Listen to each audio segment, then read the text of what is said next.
this week's episode of Raw started with that damn crown jewel belt again, and some people that are like taking care of it and protecting it. I want to know, who are these people and who paid them to do it? We then saw Seth Rollins walking out of an elevator, and I have many questions. Who the hell knew he was going to be in there and decided to film him? Also, hello, my friends. Welcome to Ups and Downs. You're going to be so mad at me. I don't even care, man. I can already hear the comments. Oh, Simon, you're such a nerd. You're such a mark. Have you seen what I do with my life? Of course I am. That's right. I'm wearing a title on my shoulder, and this is the Proteus Championship from Progress Wrestling, which somehow I did indeed win over the weekend. Not gonna lie, I think it may have been the best moment of my life. And if you did come to the show, or if you did send me a message on the internet, I just want to say thank you very much. The term overwhelmed is kind of overused in 2024, but I promise you this, I was damn overwhelmed. So am I going to wear this all the time on Ups and Downs? Yes. Yes, I am. And also, I'm going to say this, as we do get way too self-indulgent. Other people can review wrestling. I'm out there doing it. I've also got my Ups and Downs bracelets on, which people also gifted me. Now, let's stop talking about this bored a-hole. Even I'm getting a bit bored of it. Now, let's up those championship downs. Now, I really like the fact that when Raw did begun, Joe Tessitore mentioned that Trick Williams had retained his belt at NXT Halloween Havoc, and we should do more of that. When we launched into a big old video, we were talking about the Intercontinental title and the Bloodline and the tag team titles, because of course, even though it's October 2024, the Bloodline still reigns supreme. I mean, it's essentially the brand new never-ending story, which is why Jey Uso came to the ring. He's like, man, I've had a tough week. I did lose my belt, but I cost other people their belts. So he's like reverse Batman. He then said there's only one person he wanted to talk to, which was Jimmy Uso, and as per Wrestling Rule 14.8, he walked to the ring. Actually, Jey was very lucky that Jimbo was here, because he's a SmackDown guy. What would he done if he wasn't at Raw? Now, Jimmy did indeed thank Jey for coming to SmackDown last week, so let's break that down. He was saying, thanks for coming to my show to stop our own family retaining their belts, because we don't like them, and we need to get the original family back together. Doesn't sound dysfunctional at all. They also need to come back together because they're not the ones anymore, which is a tremendous sentence. And let's not forget too, if this does end, where it obviously is going to end, they're also going to return to that emotional manipulator Roman Reigns. I don't know if that's a good idea. They also talked about how much had happened since WrestleMania, in the sense that nobody mistakes them for twins anymore, because they do have their separate identities. And Jey Uso won the Intercontinental title. That was about it. I mean, Mania was about 6 months ago. Doesn't feel like much has happened at all. The most important part is that they're brothers, though, and Jimmy heard that. He was like, oh man, I'm gonna give you a hug. But Jey stopped him, and I appreciated that. This is the story beat that we did need, because Jey then said to Jimmy, listen, man, if we are gonna do this, we ain't yes men no more, and we stand on our own 2 feet. No peg legs. Now, Roman is not gonna like that because he is crazy. When Jimmy invited Jey to SmackDown, I was like, bro, come here. You don't need to do that. People just turn up anyway. When, of course, who was here to prove my point? It was the Bloodline 2.0, and they kicked everybody's ass. And Solo Sikoa was outside of the ring, and he was directing traffic. But as always, he never got directly involved himself. Jacob Fatu was then going to finish off Jey Uso with the hip attack, but Jey got a chair and threw it at this guy when the Usos hit all the super kicks, so they are back together again like Captain Planet, and they sent these guys packing. It meant Adam Pearce and the pointless security guards then had to come to the ring. Poor Adam. We're only 20 minutes into Raw, and he likely already needs a drink. It really is good stuff, though, and if you do want spoilers, I mean, it's out there anyway. Of course they're going to go back together, and they're going to have a match at Crown Jewel. Some people are going, oh man, we're really rushing this. It started 4 years ago. I don't think we're rushing nothing. Let's get it up. Adam Pearce then rang Nick Aldis and was all like, oh man, how did you let these people here? I said you could send Jimmy, but not the Bloodline. I was like, dude, I don't think they control anything. When the Judgment Day proved they have no sense of timing, because they walked in and started to talk to the GM. That's right, I put my belt back on. I would hate me too. Pearce was so mad he revealed the mystery straight away. I was like, oh, fine, Dominik Mysterio. You are going to be facing a former champion later, and you know what? It is going to be Damian Priest. And Carlito's big plan to try and stop this was to go, well, that ain't cool. Carl, great work. Dom didn't care though, because he knows Damian Priest and he can beat him. And do you know who didn't like this? Finn Balor. In fact, he was very mad to the point he walked off the screen, something is coming. Before Balor stormed out too, he even said they don't call him Punishment for nothing, which is a Ring of Honor reference. So maybe we are about to split the Judgment Day up. Actually, all things considered, and we will talk about this later, maybe it is time. When for some reason we got Ludwig Kaiser, Bowser's son, taking on Sheamus. Now, I'm sure there was a justification, but also, I don't care, because when these two people meet, I have a good time. Now, I sort of think what we should do here, given that Sheamus did get the win, is start this big intercontinental title push that maybe culminates at WrestleMania 41, because do not forget, the only championship that Sheamus has never won is the IC belt, so you could tell that story. And if he did get the victory, we can all do the dance of joy. And if Bron Breakker beats him, well, that's a massive scalp for Bron Breakker. They locked up as we got some chops because they are pure meatiness. When I think Sheamus need Ludwig Kaiser right in the neck. I was like, who needs somebody in the neck? Ludwig then came back with a clothesline when he had a much more dastardly plan, and he used Rhea the ring post. Always, the referee didn't care about this, so if I was a wrestler, I would actually bring a metal post into the ring, and I'd twonk somebody on the head, and if the official tried to DQ me, I'd be like, excuse me, what's the difference between this and Rita? And I'd do this with my hand. Kaiser was then working on the arm because screw that limb, when we were using Rita the ring post again.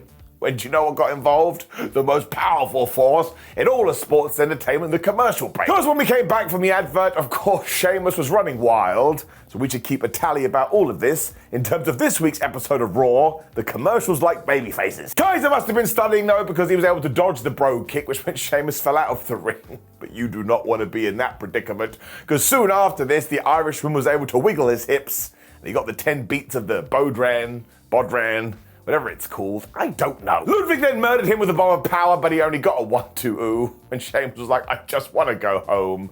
So he kneed this guy right in the face, and he hit the bro kick, and he beat him for the 1-2-3. So this did feel like a big win, and I am going to give it an up, because I just enjoyed two big dudes smashing each other. I do have this extra bracelet too that I forgot to wear, but this is the golden up bracelet, right? So I can't wear this. I should have started pointing to my wrists. Very strange conversation, because this is up, and this is down. This is golden up, you see? So we can't hold this one. You understand. Then I had a quick video with Rhea Ripley telling Liv Morgan she is totally sick of her and she wants to win her world championship back. And the only way this is not gonna happen is if Liv kills her. That's quite a thing to say. Now this was totally fine, but once again, if we do look at the Judgment Day as a whole, I just think we do need to do the Rhea Ripley Liv Morgan match and give Rhea her championship and just move into other things. Not a problem, nothing bad about it. It has just run its course. That's professional wrestling, and that's what happens. Also though, before we do draw a line under it, either on Saturday night's main event or on the first Raw on Netflix, we should do Dom Dom versus Rhea. We just should. That's what everybody wants. Give it to me. When Raw got super interesting. Because the Usos did indeed bump into Sami Zayn, which has to be the end game. That rhymes, so it must be true. But in terms on this night, well, it's not going well at all. Now, Sami wanted to speak to Jay alone, and Jimmy just left. Like this wasn't a problem. When Zayn looked at Jay and said, what the flub are you doing? He doesn't get why Jay wants to be so happy, lovey-dovey with Roman Reigns, given everything he put him through and the emotional manipulating. Jay was like, nah, man, you don't get it, dude. Solo Sikoa is the worst of the two. So, you know, we got to do what we have to do. Now, Sami disagreed because Jay doesn't need to be involved in any of this. You're a man. You're out there winning Intercontinental Championships. You got the whole yeet thing. It doesn't matter what the lesser of two evils are. You just need to stay put. Now, Jay actually did understand where Sami was coming from because he doesn't understand you're not family, man. So this isn't getting you in your tum-tum. But, of course, this is what they used to fall out over years ago. And Sami Zayn did get it. So all of this is going to blow up in a big powder keg. So all of this is hitting like crack. Actually, it's very nuanced, and there's a lot of depth to it, because if you have been watching this since day one, well, you can swim in it like an ocean, and don't worry, there's more. It was straight to another video after this, though, because Gunther was here. It was like, Cody Rhodes, you are completely gutless. Cody has also dragged Randy Orton into all of this as well. This made me chuckle, because the ring general was like, actually, you should go talk to Orton, because he can give you a piece of advice, and he can tell you what it's like to be choked out by me. The end of all of this, though, is post-Crown Jewel, where Gunther will be the #1 champion and Cody Rhodes will be the #2 champion. Listen, Gunther was great here, But he just summarized what does annoy me about this match. If Gunther pins Cody Rhodes, he should come out of Raw and go, well, can I have a WWE Championship match then, please? I just beat the guy. But we have talked about that and we don't need to talk about it again. And also, I'm giving a round of applause to Cody and Gunther, because they probably know that this was a little bit silly Billy, but my word, they have done as good as they possibly could with this. When Ivy Nile took on Zelina Vega, this felt very random. It kind of felt a bit weird. Now, Vega must have felt the same because she slapped Ivy right around the face. So Nile was like, you don't get to do that to me. And man, she grabbed Zelina Vega, who obviously is quite small. She was hurling her around the ring like she was a child. Don't throw children. Vega soon used her Street Fighter powers in order to hit a meteor off the apron when the most powerful force in all of sports entertainment, the commercial break, did strike. Actually, Zelina did totally cool with this, and she was still able to bust out a moonsault. Ivy kicked out of this, and she was able to hit a German suplex when Zelina Vega did come back with a knee. But that's when the Creeds, who were on the outside, decided, hey, referee, we're going to distract you. And given that the LWO were there too, everybody started to fight. It meant that Zelina wasn't able to hit her code red, so Ivy Nile hit her swinging Uranagi instead, and she got the 1, 2, 3. That's a bit like, that's a really strange finish. It kind of didn't climax at all. So we do need to keep our eye on this, and it was good that American Made finally had a serious position on Raw, which ties into later too. But I am kind of in the middle with this, because it kind of did feel like it was just there. However, I like the fact that we did highlight Ivy Nile and Zelina Vega. They could use more TV time, so that's an up. But yeah, overall, the crowd wasn't really into it, and repeating myself, but it was sort of just there. I am going to give it a down. Also, when it comes to the Creeds, they're a bit like background furniture. We were then in the back once again after this with the Bloodline, and Jimmy was being a nosy Ned. He was like, oh, hi, Jay. How'd it go with Sami Zayn? Now, the answer is not good, but Jay was like, man, it's because he's not family, and Jimmy was like, yeah, he's not family. I told you that before. When, of course, Jay's instinct kicked in, he was like, listen, you be nice to Sam, because secretly I love him. Now, Jimbo feels like he could help by talking to Sam. Jay was like, please don't do that. But listen, once again, we've gone back to the future. Jimbo thinks he can do it, so that's what he went off to do. This is going to end badly. Seth Rollins was then walking backstage and decided, actually, if I pivot left, I can go to the ring. So he did. He talked about hunting for monsters, so I bet someone from Capcom woke up in their bed and was like, wait a minute, we need to send a cease and desist. But actually, everything with Bronson Reed has made him realize he used to be a monster too, and he misses that guy. It just means that Seth feels like a man reborn.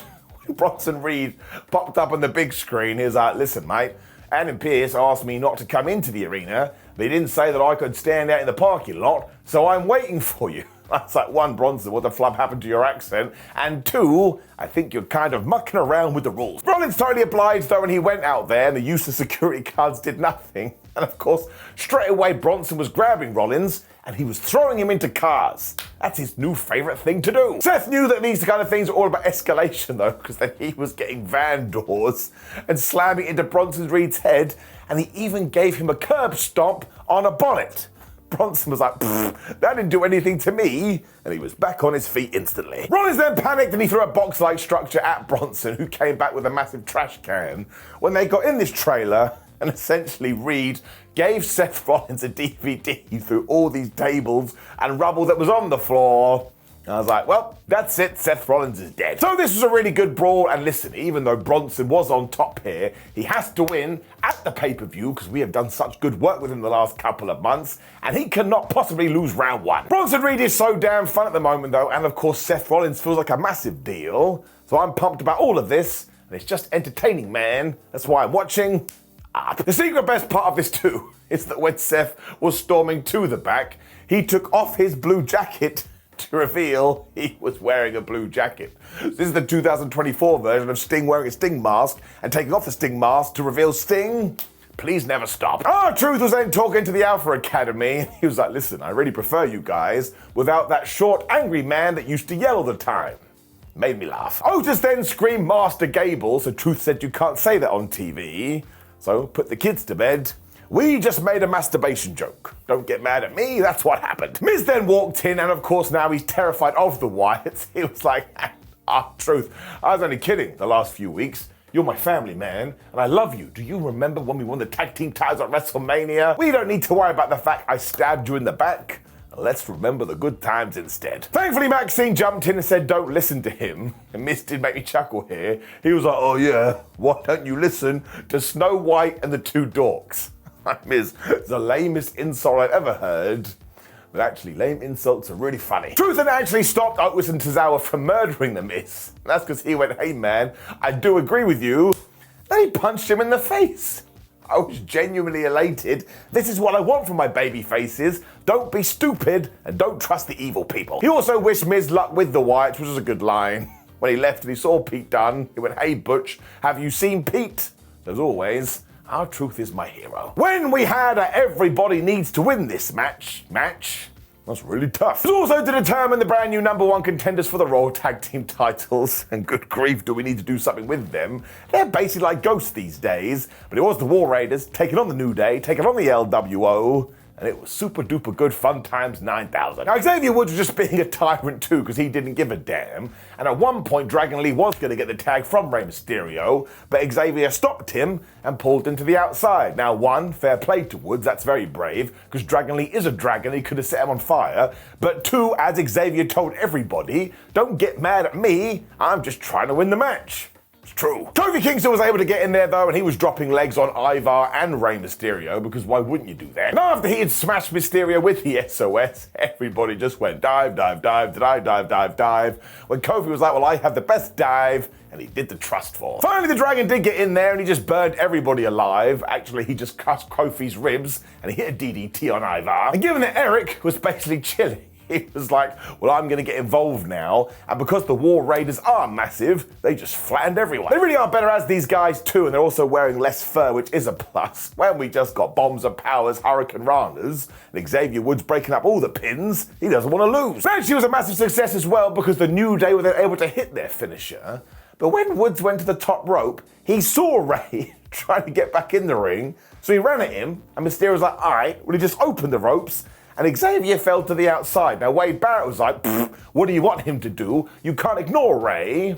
But there was something about this, and I think we got to keep our eye on it. Mysterio taking his med pack too, so he was able to hit the 619 on Kofi. When Chad Gable just turned up and put him in the ankle lock, where the flub did he come from? Given that he was doing on the outside as well, that was a forever ankle lock, so Rey Mysterio will never walk again. So the War Raiders basically went shrug emoji, they grabbed Kofi, and they gave him that German suplex slam clothesline thingamajig, and they pinned him 1, 2, 3. They are the #1 contenders. So Kofi was just having a terrible night, although we did get the right winners here, so I am going to give it an up. But I did turn into Nerd Miller here. It happens every now and then. I was like, man, if you just brought the War Raiders back and you're pitching them like this kind of a team, and they're going to go on to take on the champions, I kind of think they should have just won. I don't think we needed shenanigans here, so that's getting it down. Also, if that annoyed you, probably turn off the video now, because I am going to talk about this again later. I'm sorry, but look, I'm doing that 9-year-old thing, that kid thing, where you put your shoulders up, and that's meant to act as a barrier of protection. Miz was then moaning to Pierce, saying, why is nobody going to protect me? The Wyatts are going to murder my ass.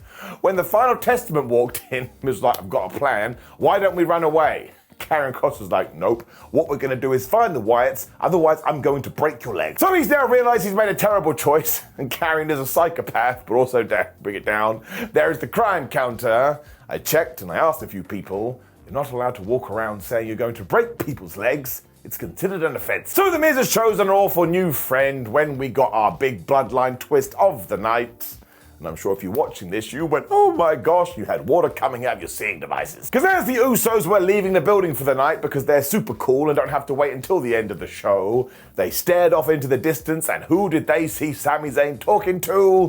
Solo Sikoa. Dun, dun, dun. Now, Jay acted like his first girlfriend just stabbed him in the heart, whereas Jimmy was like, I told you, man, it's all about family. And this was actually so damn smart, because once again, spoilers, on this week's episode of SmackDown, Roman Reigns and Jey Uso and Jimmy Uso do get back together. And even if Jay didn't want to do this, you've been sad before, you've been upset. Sometimes when you are a little bit depressed, all of a sudden you do take bad choices because you ain't thinking about it properly. When it comes to Sami, on the other hand, though, he's totally justified because he always got on with Solo Sikoa. In fact, Solo was always very nice to him. So he is actually doing the family thing, and he's trying to get everybody back on the same page. So you can't be mad at him either. The greatest part of this, too, is after Jimmy told him this, Jay just went yeet. Listen, I really like the yeet thing, but in terms of a normal human conversation, that is not a proper response. So this is just a massive up and it gets me so damn excited. And again, this is where a lot of people were crying, oh, it's moving too fast. By that token, it will be 2028 by the time we end this, and I'll probably be dead by then. So let's not do that. When we got to our main event, and yes, this feeling hit me right at the tootsie toe, so let's just get it out of the way, and I'm sorry, you're gonna be mad, but you're allowed to be mad. Just think we need to get this stuff done. And yes, it is still cool, but it's just life. Everything between the Judgment Day and the Terror Twins, well, it's peaked. It hits the roof. And given that we were doing Damian Priest versus Dominik Mysterio here, which I did enjoy, that was the overwhelming sensation I did have. It's time to move on. That's it. It's like an ex-girlfriend. Now, it has been of huge assistance to everybody because they all feel like megastars coming out of the fact. We've already talked about Rhea Ripley and Dominik Mysterio, but I am just going to give that a mini down. But then look, I'm going to flip it on its head because in terms of a main event, thought it was pretty damn fun. Dominik Mysterio knows what he's doing too because he hit a dive to trigger the commercial break. Although, then he tried to hit the Three Amigos, and of course, on the second one, Damian Priest stopped it. So I'm not calling it the Three Amigos anymore. I'm going to call it the Two Amigos, then I go and screw up. He was able to hit the Falcon Arrow though, but he was so mad, he grabbed Dom and just threw him over Alan the announce table. So of course, here came Liv Morgan and Raquel Rodriguez, but they were casting distraction because the referee was like, oh, I don't know what's going on. Carlito and JD McDonough were here. They tried to attack Damian Priest, but I can't lie, I do enjoy the booking of Damian. He was just like, no, and he whooped their ass. And when the official saw this happening, he was all annoyed. And I was like, dude, what is the problem here? Like, do you want Damian Priest to go up and give him a hug and give him a kiss? No, that wouldn't make any sense. It also served as another distraction though, which meant we had a distraction, which was then going to cause another distraction. So surely now we're all being pulled into the Phantom Zone. And Dominik Mysterio and his moustache realized this. So he hit the most devastating move in all of sports entertainment, surprise roll-up, and he held the tights. And damn it, he got the 1, 2, 3. So he is a massive dickhead. Priest was so mad, he just killed him with the razor's edge. Then when all the other guys tried to get in there too, he just ruined them all with chokeslams. The rest of the Judgment Day eventually helped their fallen comrades, but interestingly, Finn Balor was not here. So again, I think something is up. So yes, when you do throw it all into a little package too, Dom getting a victory like that and Damian looking like a beast, of course I'm gonna give it an up. Again, both things can be true. With that said, here's the annoying bit. WWE is still way too obsessed with distractions and shenanigan finishes, because they did this last week as well, to the point now I'm expecting it. Like, there were 4 matches on this show, and only Sheamus versus Ludwig Kaiser ended in a clean win. So we've just gone too far in the opposite direction. I mean, once again, WWE had moved away from this for ages, but now, like the Terminator, it is back. And it's my brain, man. I can't help it. Once it does get in there, I can't get it back out of there again. Like, I take my hand, I try and pull it. I'm not able to, so that part's got to get it down. Doesn't mean Raw is an entertaining show. It is. It just has kind of fallen into a little bit of a pattern. Otherwise, though, I thought this episode was decent. I am going to put a lot of blame on Crown Jewel, because there are stories we have to be patient and wait for, but we've got to get through that pay-per-view premium live event first. But look, I'm still going to give it an up. It was a good 2 hours for me. I am that guy. People getting so mad about the 120-minute running time. In terms of this bald idiot, I absolutely love it. Now, of course, the most important part is to let me know in the comments below what you thought about Raw and how annoyed you are about this. But as we have got to the end of the video, so I do have more time, it genuinely means the world to me. People could call me a geek and a nerd or a mark, but I am all of those things. And I have busted my ass when it comes to wrestling. So when you do get given a title, well, it does funny stuff to your brain. Also, please do like the video, share the video, and subscribe, and click the video on the screen to get all my thoughts from SmackDown from last week. But otherwise, I do thank you for this, because without the support and the love and you watching these videos, I wouldn't have got anywhere.